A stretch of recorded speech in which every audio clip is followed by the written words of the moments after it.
Bom dia, boa tarde, boa noite, boa madrugada, galera seviana. Estamos iniciando o nosso sexto e último episódio da nossa segunda temporada do SEVcast. O SEVcast, que é o podcast do SEV para o Enem.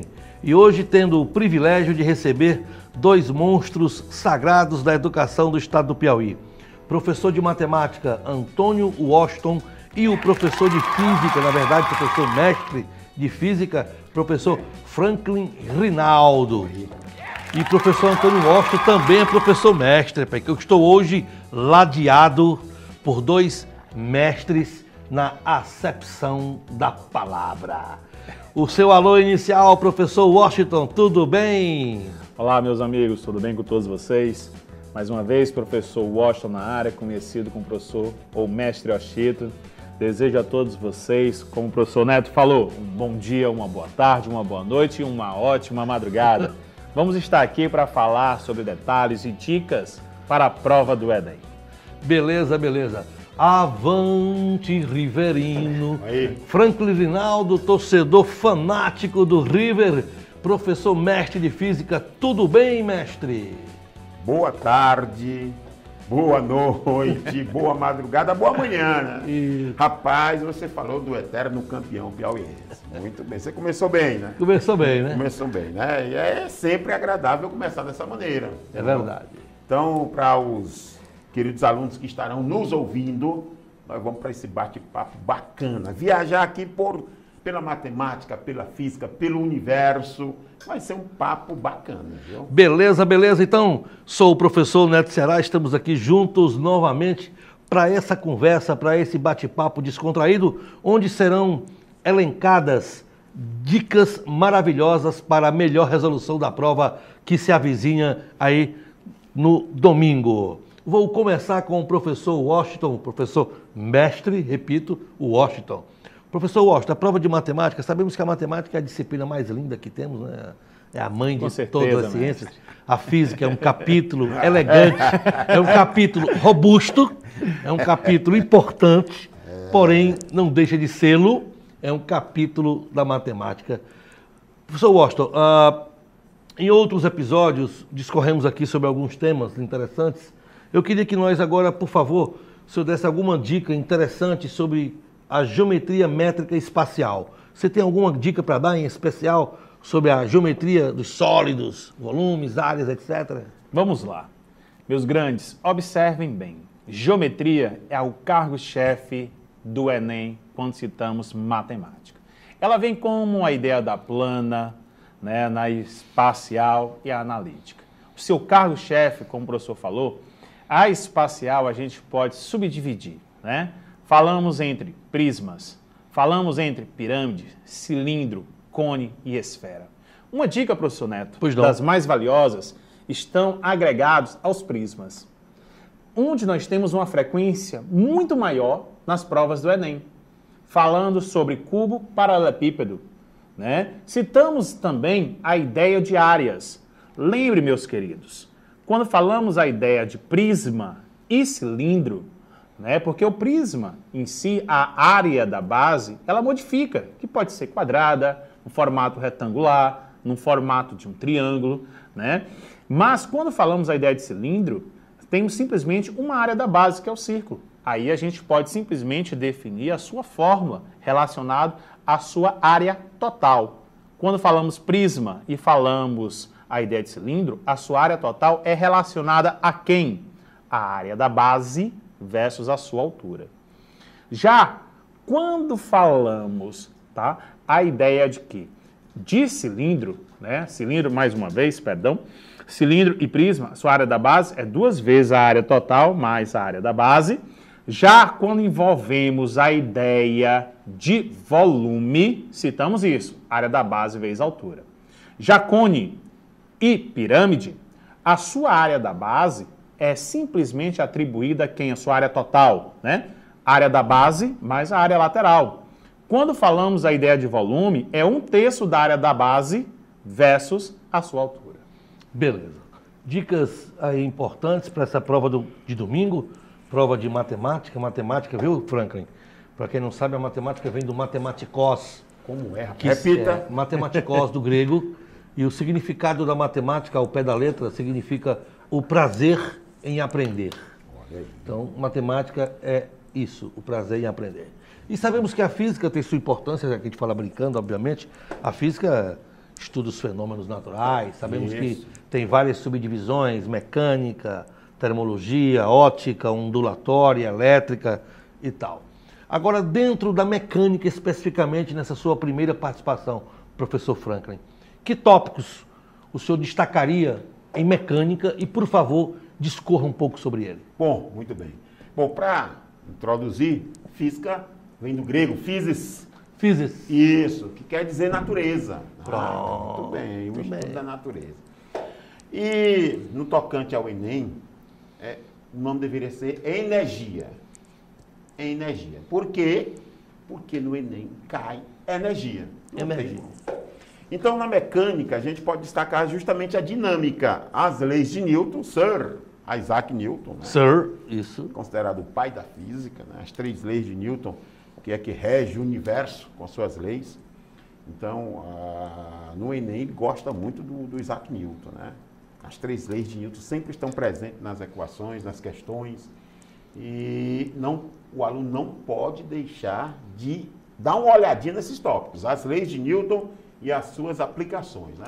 Leis de Newton e suas aplicações. Ação e reação, né? Toda Terceira ação, lei. Terceira lei, que está no nosso cotidiano. Isso. O andar, ele é fruto da terceira lei de Newton, porque quando você anda, você aplica uma força no solo, o solo, por sua vez, reage, empurrando para frente.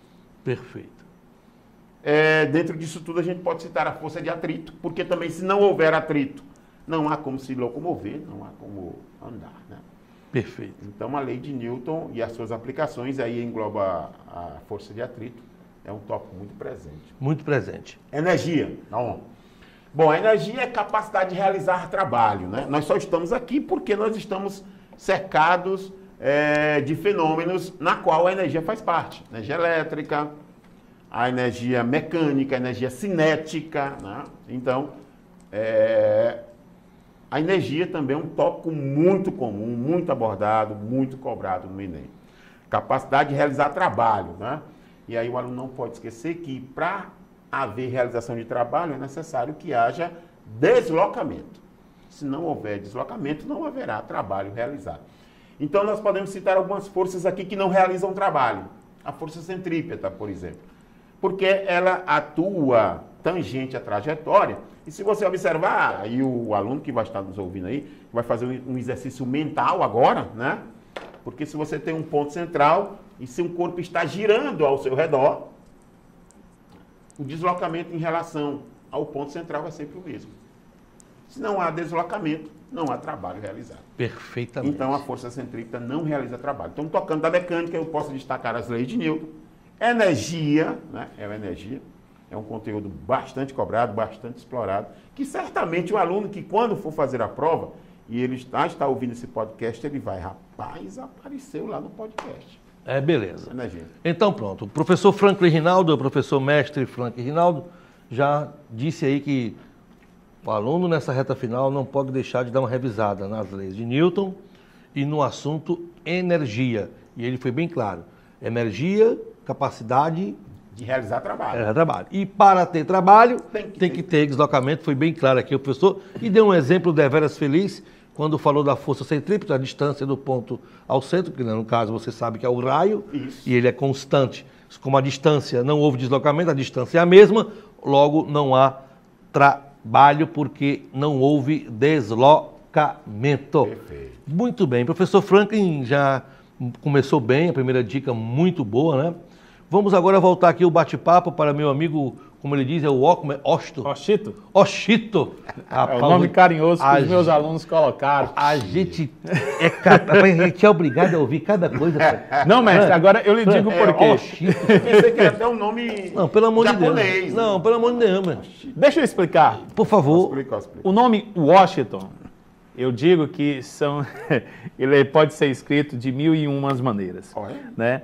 Tem uns que iniciam com U, Washington, Washington. Então, para simplesmente diminuir esse nome você e facilitar os nossos alunos, uma abreviatura. O Washington ficou bem mais, então, na verdade, caiu bem mais interessante. Na verdade, você fez aí, como é que é? Tem um nomezinho para isso aí. É um metaplasmo, na verdade.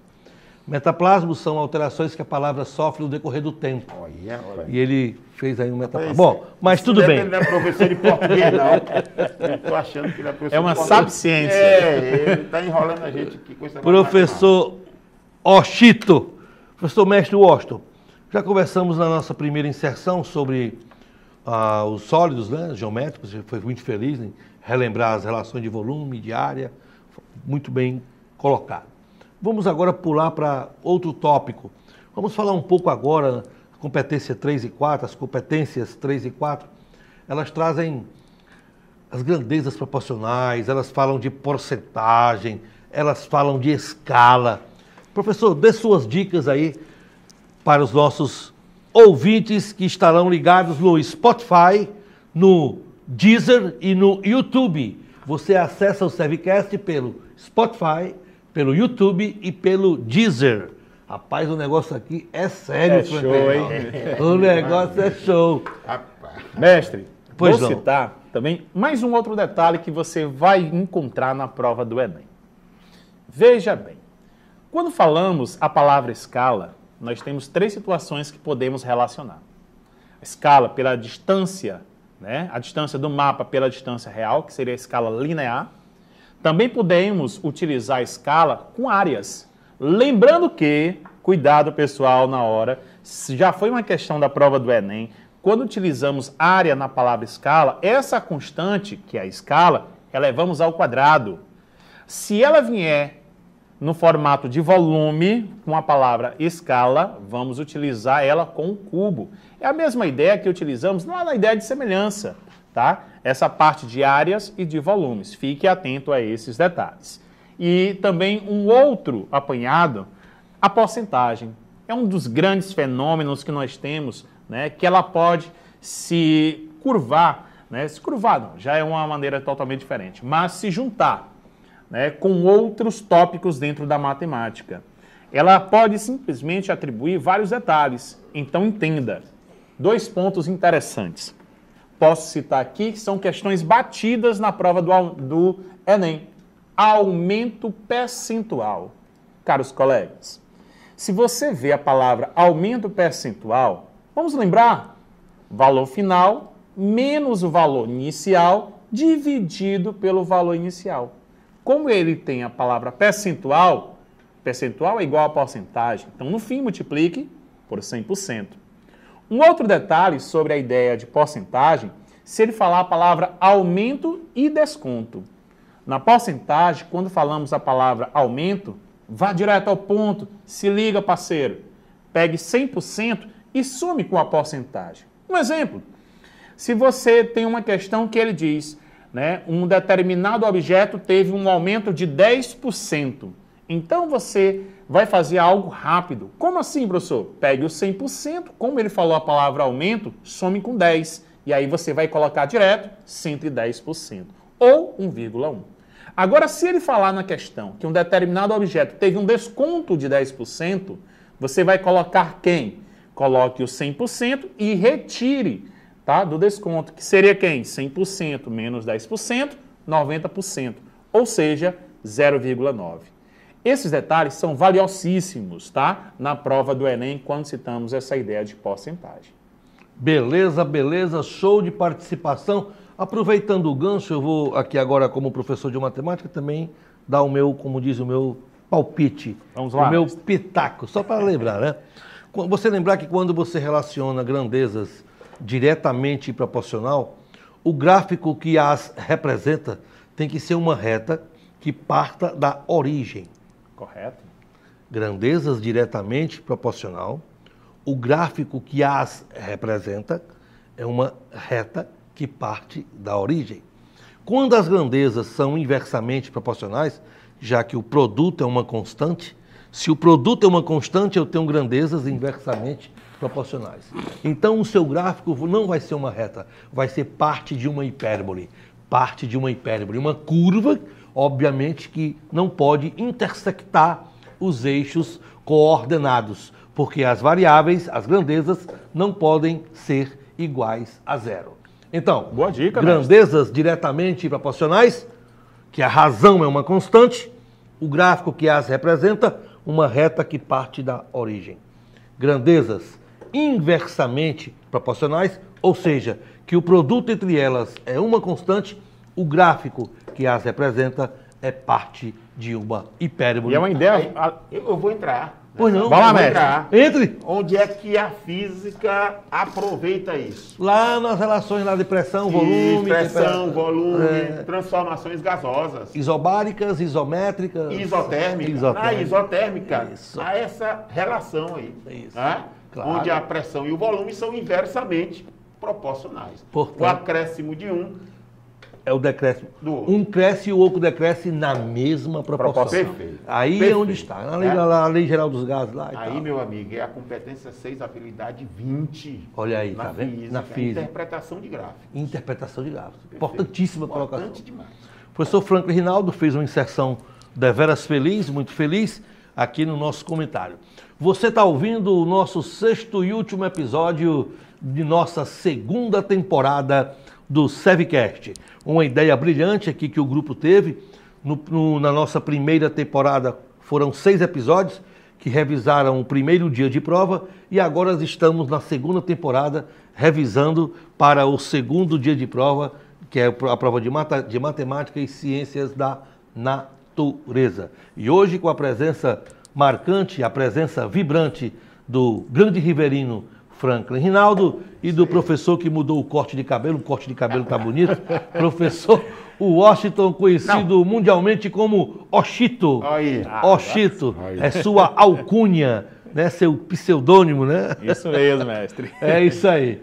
Professor Franklin, no nosso primeiro contato a gente falou um pouco sobre mecânica, você elencou lá as leis de Newton, a gente falou também de energia. Sabemos que temos outros tópicos muito importantes também na física. Eu queria que agora a gente discorresse um pouco sobre a parte de física elétrica. Pronto. O que é importante? Resistor, capacitor, campo elétrico, o que é mais cai? O que é que Mais você cai. tem para dar dessa dica para que o aluno estude na reta final? Bom, o Enem, ele tem uma característica importante. É trazer o conhecimento do dia a dia para a sala de aula. Mostrar para o aluno por que esse fenômeno está acontecendo. Por que ele acontece, qual é a explicação física dele. Então, o Enem, a prova, ela tem uma particularidade na área da física, tem uma particularidade muito grande, porque ela vai em busca de fenômenos que acontecem no cotidiano. Então, qual é a parte da eletricidade que mais cai no Enem? É a eletrodinâmica e o eletromagnetismo. A eletrodinâmica por quê? Bom, o aluno que está ouvindo esse podcast, ele pode estar com o seu aparelho celular. Pois não. No seu aparelho celular tem uma bateria que o alimenta o aparelho. Você tem a transformação de energia química em energia elétrica, energia sonora, energia luminosa. Para que esse equipamento funcione, é necessário que ele tenha resistores, capacitores, diodos e todos esse conjunto de elementos interligados, você vai ter um circuito elétrico. Então, o circuito elétrico é a parte da eletricidade que é mais cobrada no Enem. Em nossa casa, Neto, né, você tem lâmpadas em vários departamentos. Lâmpada na cozinha, na sala, no banheiro, tudo quanto é lugar. Você percebe que se você tiver uma lâmpada queimada na sala, a lâmpada do quarto permanece acesa sem problema nenhum. Sem problema nenhum. Por quê? Porque esses equipamentos estão conectados em paralelo. E não estão em série. Isso, eles são independentes. Mas, por sua vez, na árvore de Natal que você deve ter montado a sua na sua casa. Montei sim. Todo mundo montou a árvore de Natal. Se uma lâmpada daquela, né, um LED daquele queimar, um trecho todo apaga. Por quê? Se na casa uma lâmpada se queimar, a outra permanece acesa, por que na árvore de Natal não é da mesma forma? Porque na árvore de Natal eles estão conectados em série. Eles estão conectados em série. Significa dizer que dispositivos em paralelos, eles são independentes. E dispositivos conectados em série, eles são dependentes um do outro. Então é importante o aluno saber essas diferenças, né? Calcular potência de aparelhos, potência da lâmpada, quem brilha mais, quem brilha menos. Em série, se você tiver lâmpadas diferentes, quem vai brilhar mais é aquela que apresenta maior resistência. Em paralelo, se você tiver lâmpadas diferentes, quem brilha mais é aquela que tem a menor resistência. É o contrário. De novo. Repetindo. Em série, quem brilha mais, a lâmpada de maior resistência. Em paralelo, quem brilha mais, a lâmpada de menor resistência. Tá? Dica importantíssima. Muito bom, muito bom. Para que a gente possa falar ligado. Muito bom, muito bom. Dica realmente boa da parte de física elétrica. Professor Franklin Riverino falou aqui para vocês agora dicas interessantíssimas. Voltando aqui agora para a mais bela de todas, conversando aqui com esse bate-papo aqui com esse grande mestre, professor Washington, dando sempre dicas interessantes. Professor Washington, dentro da parte da matemática que cai no Enem, que é a estatística descritiva, né, professor? Professor Washington, de estatística descritiva, que é a parte que cai no Enem. Você tem algo a dizer para o aluno que é mais importante, média, moda, mediana ou não? Vamos lá. Meus caros colegas, quando falamos a ideia de estatística, lembramos gráficos, tabelas, histogramas, né? Mas o detalhe que nós podemos abordar aqui nessa aula, medidas de tendências centrais, trazemos média, moda e mediana. A moda, mestre, um dia eu estava em casa, minha esposa, né, a gente foi simplesmente, levei ela a jantar para sair, ela simplesmente deu um nozinho na blusa, né? E ela, quando ela chegou para mim, eu disse, meu amor, o que é isso? Ela disse, é a moda. É a moda. Pronto, que sacada genial. Perguntei para ela, rapidamente, e o que é a moda para você? Ela disse simplesmente, é aquilo que as meninas estão utilizando com maior frequência. Então, eu consegui associar um termo com o outro. Então, professor, às vezes, né, eu acho que a nossa consciência, o nosso modo de colocar uma definição, sem precisar estar atribuído ou detalhes do livro, a gente consegue mostrar aos nossos alunos algo bem mais interessante de como você deve lembrar, recordar ou associar algum ponto. Falamos também sobre a ideia da mediana. A ideia da mediana é simplesmente procurar o termo central, seja ela numa sequência par ou numa sequência de termos ímpares. Fique atento, aluno, por favor. Antes de você colocar isso, lembre que a mediana precisa ser colocada em rol. Caso contrário, não vai dar certo a tua questão. Um outro ponto interessante é sobre a média. Lembre que nós temos as médias que possam se atribuir entre aritmética e ponderada. A média aritmética é a soma dos seus valores dividido pela sua quantidade. Já a média ponderada é a soma entre os seus valores multiplicado pelos seus pesos, a soma total, dividido pelos seus pesos. Tá? Lembrando desses detalhes que as provas do Enem, ela pode simplesmente pedir 1, 2 detalhes ou os 3. Dou uma dica infalível. Se numa questão pedir moda, média e mediana, vá direto para a mais fácil. Corra para a moda. Para o segundo passo, mediana. Aí você já vai verificar que você já pode simplesmente tirar alguns detalhes das questões e até encontrar a alternativa correta. E a média, deixe para o fim, caso peça as 3. Beleza, beleza, beleza. Show de bola. Professor Franklin. Bora. E a termologia é Ei. importante? Super importante. É mesmo? Por quê? Porque, Teresina, por exemplo, nós vivemos uma temperatura média de torno de 34 graus, né? Exatamente. É um local quente. Mas, em contrapartida do sul do país, por exemplo, você tem uma temperatura mais amena. Então, o calor, que é uma energia térmica em trânsito, está aí. Tá? As formas de propagação do calor, o aluno tem que saber de que maneira esse calor se propaga, através da condução térmica, da convecção térmica, né, e da radiação. Tá? Então, conhecer o tempo, conhecer o calor, né, as consequências do aumento de temperatura, da redução, é importante demais. Todo o telejornal de hoje, né, será aí os colegas, o Washington, você pode perceber que tem uma pessoa encarregada para falar sobre o tempo. Tempo. Qual é a temperatura naquele local? Será que é importante, então, o telejornal falar isso todo dia? Claro, porque existem indústrias, né? Existem o agronegócio, que ele tem que saber se naquela região haverá clima propício para determinado plantio, tá certo? Então, o agronegócio, que é uma fonte de renda para o país como um todo, né? Ela precisa dessas informações sobre o clima, sobre o tempo, sobre a temperatura. Então, nada mais justo do que o estudante de hoje saber como é que essas questões elas acontecem, elas lidam. Então, saber como o calor se propaga, as formas de propagação do calor é de suma importância. Eu queria também abordar sobre ondas. Pois não. Ondas é um conteúdo também bastante cobrado em qualquer vestibular do Brasil. Nós temos dois tipos de ondas: ondas mecânicas, que é aquela que necessita de um meio para se propagar. Por exemplo, o aluno está me ouvindo porque chega no ouvido dele uma onda mecânica, tá certo? Mas se por um acaso ele está me vendo, aliás, não está me vendo, né? Ele não está me vendo.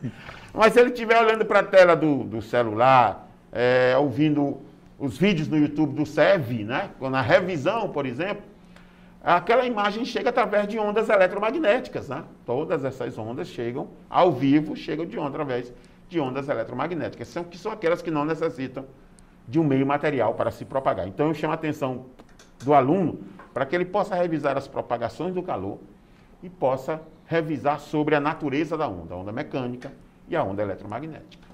Beleza, beleza, beleza. Estamos chegando aqui já ao final do nosso SEVcast, 6º episódio e último da 2ª temporada, né?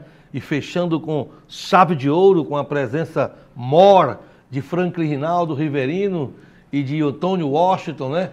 Conhecido mundialmente como Oshito. Mundialmente, que eu achei estranho, mas tudo bem. Já a sua despedida, seu alô final para a galera que está nos ouvindo. Meus caros alunos, vejam bem, um dos pontos importantes da prova do Enem chama-se simplesmente de otimização do tempo da sua prova. A prova de matemática, meus queridos, você simplesmente, antes de entrar na prova, te dou um detalhe: classifique as suas questões. Você vai dar aquela olhada, vamos supor que você tem da 1 a 45, são 45 questões da nossa prova. Você simplesmente não vai fazer da primeira, da segunda, viu, professor Neto? Porque se você fizer isso, é capaz de você perder tempo. Então, nós temos que simplesmente administrar esse tempo. E qual é o detalhe?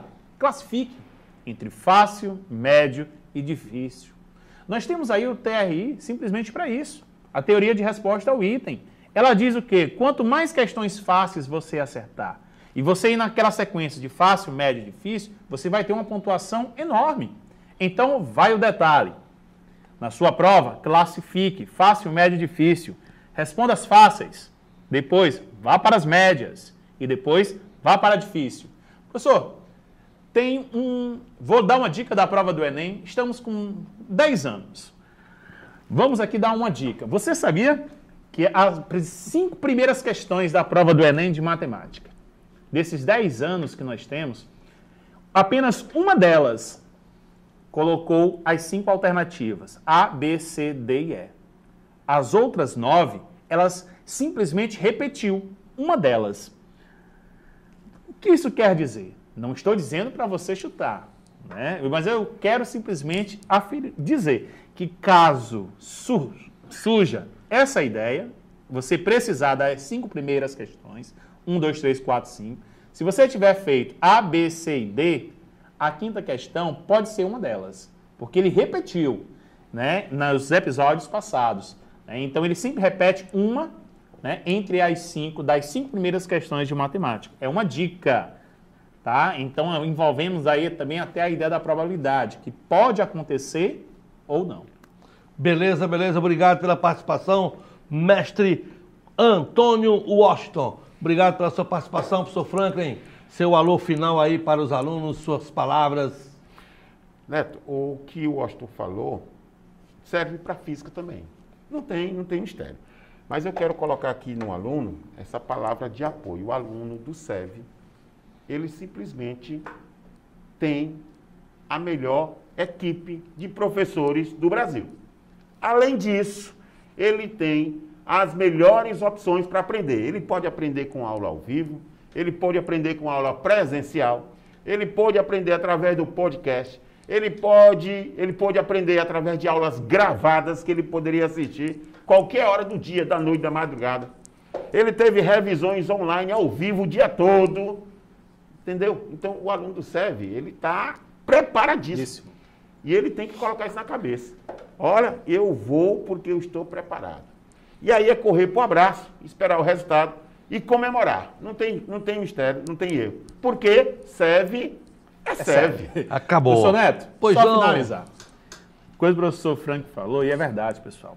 Nós temos que botar na nossa mente que nós vamos para detonar a prova. Ou seja, citando aqui a área da matemática, você vai para acertar as 45, vai escrever mais 5, responder, colocar críticas e sugestões para a prova do Enem 2021. Porque serve é serve, papai. Valeu, valeu.